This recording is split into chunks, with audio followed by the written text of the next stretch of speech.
Little brisk out there for y'all? Yeah. When I was up north, that'd be a sunscreen day. Nice and warm. What would you like to talk about? Anything? Yeah, Coach, right here. Just was curious about what the conversations were like with Jaden this offseason, about what you guys really wanted to focus on with him this spring. If you could just go into some detail about that. Yeah, I think, when Jaden made the decision to come back, I think there's, a number of things that are on the table for discussion. And, you start with, the physical development, right? Certainly, looking at, how we can put together a plan for his, strength and conditioning. So we went into look, part of this is we had to recruit him back too, right? So we had to give him a comprehensive plan as to, what we were going to do in the weight room, how we were going to continue to develop him, technically as a quarterback, all of those pieces. And then, utilizing the resources that we have here.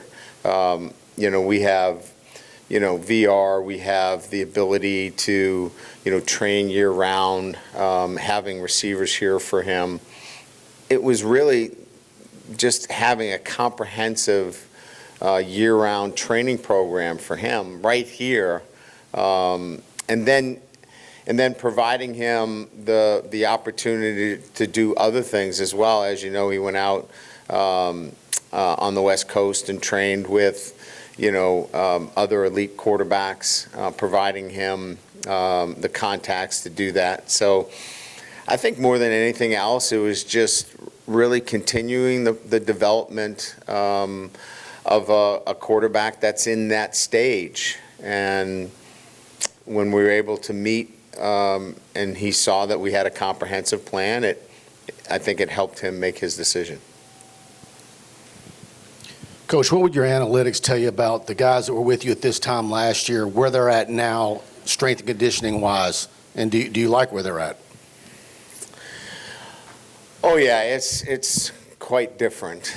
I can give you a couple of pieces of information not this past Friday, but the Friday before we left.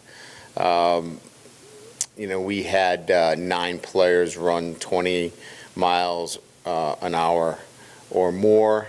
We only had 1 at that second practice the year before.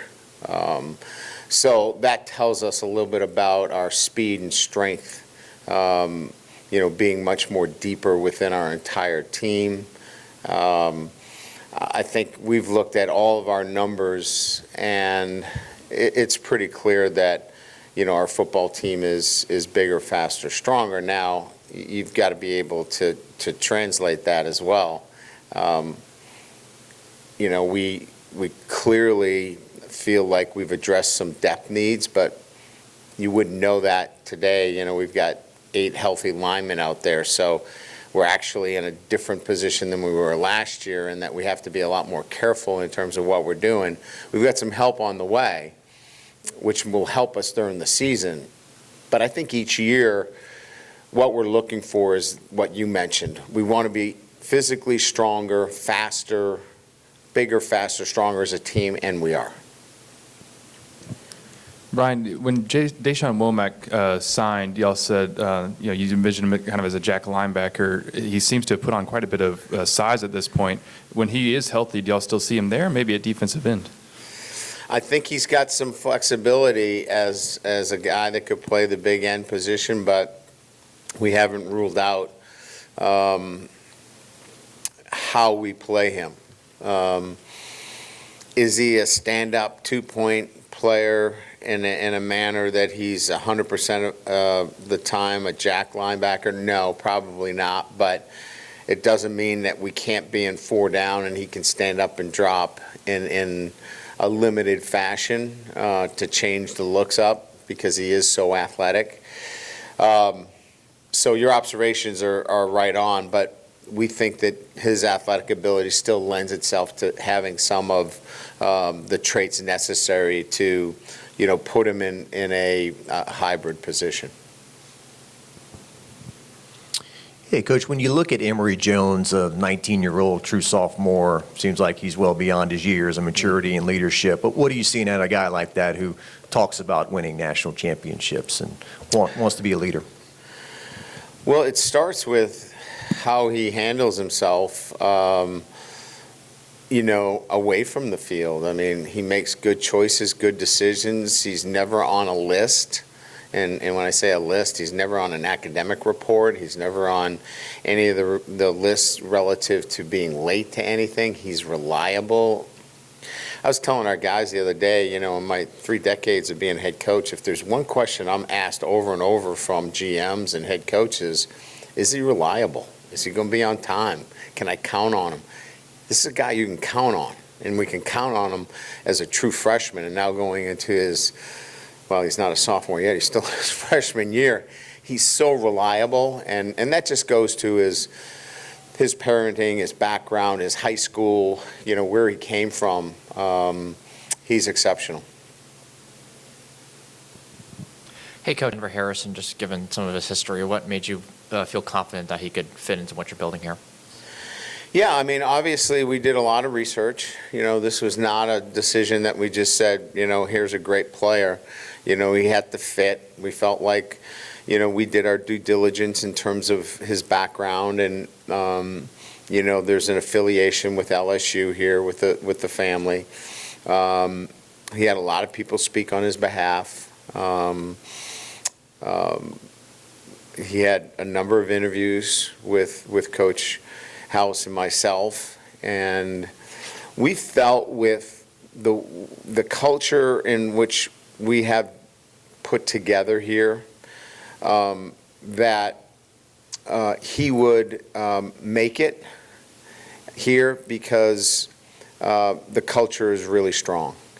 And it's proven to be that he's done well early on, and he has no choice. He has to make it. So here's a guy that has been given a second chance, and we feel like because of the circumstances, the culture is strong. He knows that this is really his last chance at an SEC opportunity, that it was worth the risk, and so far so good. Hey, Brian, obviously your Jack room is pretty much all new guys for the most part, and you decided to bring Coach Jancek to be full-time focus on that. I guess what was your outlook this offseason on that room, and what are you seeing so far? Yeah, so there's young players in there, but we brought some transfers in there. So Ovi Agufu has played a lot at that position in a similar role at Texas, and we felt like him and certainly Braden Swinson are two guys that had a little bit more of a veteran kind of presence with some young players, and we felt like that was the kind of mix that we were looking for. And that's proven to be pretty good right now. Ovi's been really good as a leader, as a mentor right away to some of the young players. And I think some of the young kids have shown themselves to be a little bit further along than we thought. And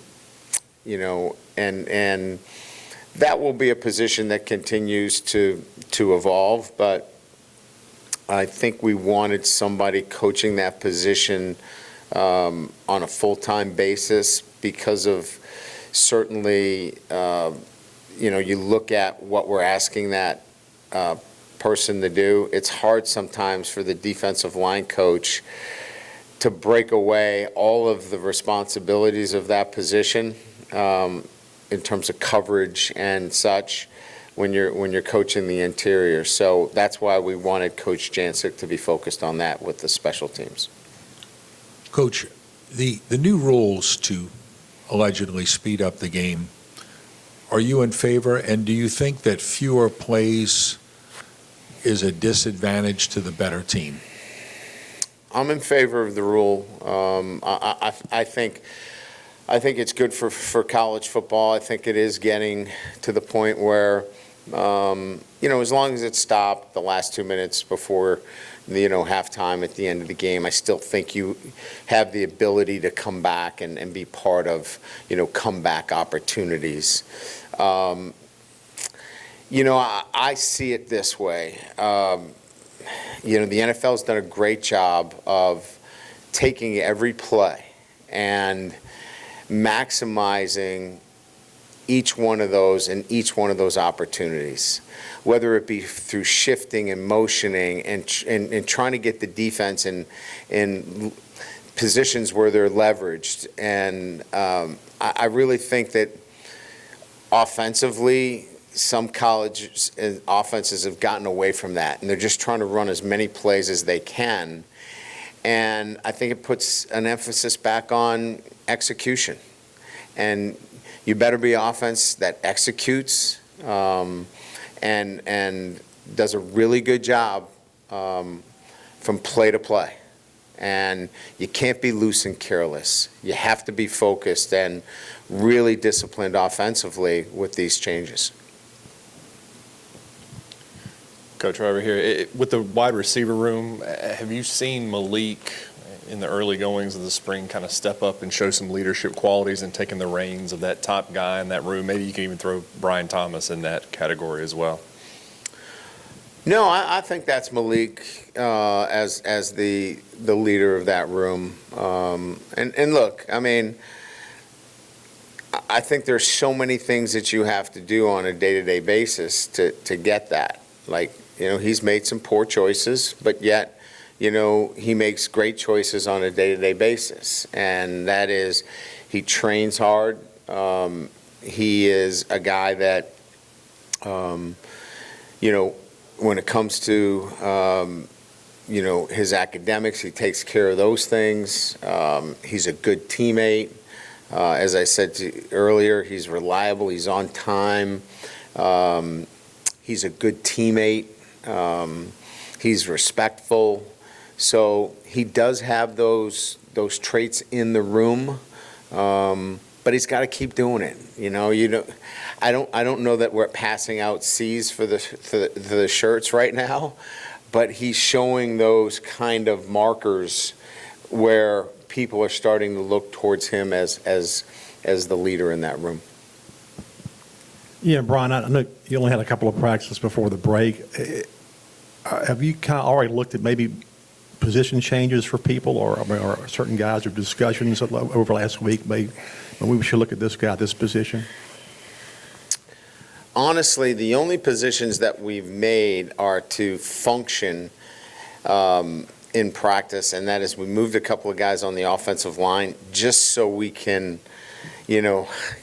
get some good work in practice. I think the only real, and we did that at running back too. We moved Jack at the running back position just to get us through because we're so thin there as well. The only position that opens us up to potentially moving some people around is we have some pretty good depth in the backfield. Is there another safety possibility? Is there somebody that can move around in the backfield? That's yet to be determined. That will be an area that we'll continue to look at because there is some guys there that could possibly play a couple of different positions. I don't know who they are right now, and we'll continue to monitor that. But I don't see anywhere else that really would put us in a position where somebody would move to the other side of the ball.